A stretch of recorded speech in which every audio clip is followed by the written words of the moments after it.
Bonjour à tous, donc je reviens ici pour une vidéo bilan de l'année 2024 au cinéma et à la maison. Donc j'ai vu 226 films en tout cette année, dont 32 en salle. Donc je vais vous faire un top 5 des films que j'ai vus en salle.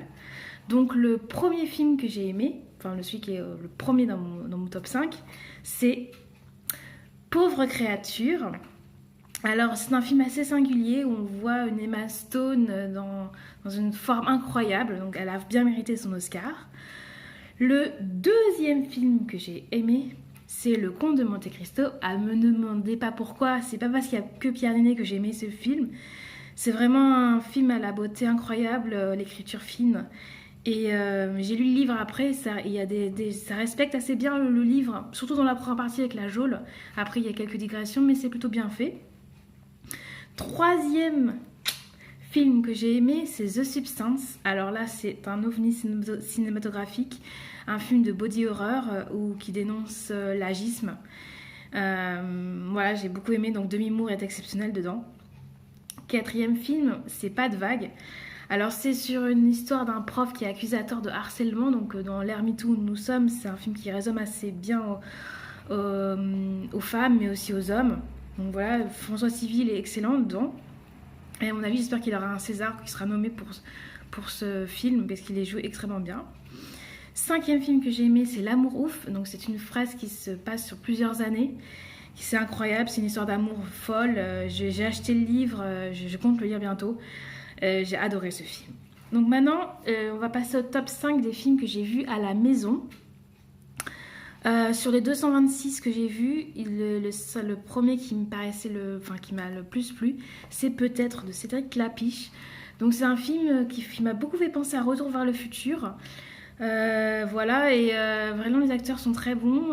Je m'y attendais pas, c'est vraiment une perle. Franchement, je vous conseille de le voir. Le deuxième film que j'ai aimé, c'est Marilyn et son juge, que j'ai découvert pendant des vacances en Bretagne. Et ouais, c'est franchement Louane et Michel Blanc, donc c'est un de ses derniers rôles et ils sont excellents tous les deux. Franchement, ils méritaient presque un César pour ce film-là. Louane aussi. C'est très bien, voilà.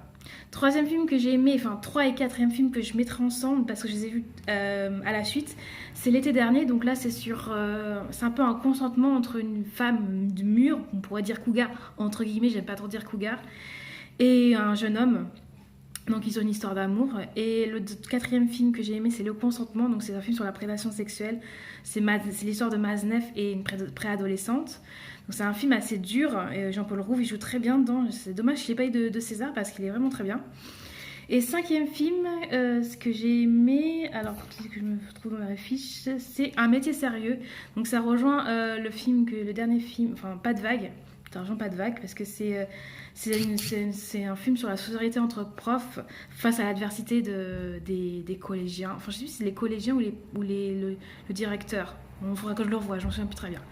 Voilà, donc voilà ma shortlist. Enfin, c'est pas une shortlist, mais les tops, en fait, on va dire, de cette année 2024. Après, en tout cas, j'ai vu aussi 9 séries. Celle que j'ai préférée, c'est celle avec Pierre Niney, donc qui est Fiasco, LOL qui sort le saison 4 ou 3, je ne sais plus, et Fiasco, LOL qui sort, et bah non, le 3e que j'ai aimé, c'est pas avec Pierre Niney, mais c'est Salade grecque, voilà. Voilà, donc à bientôt pour une nouvelle vidéo. Ciao ciao.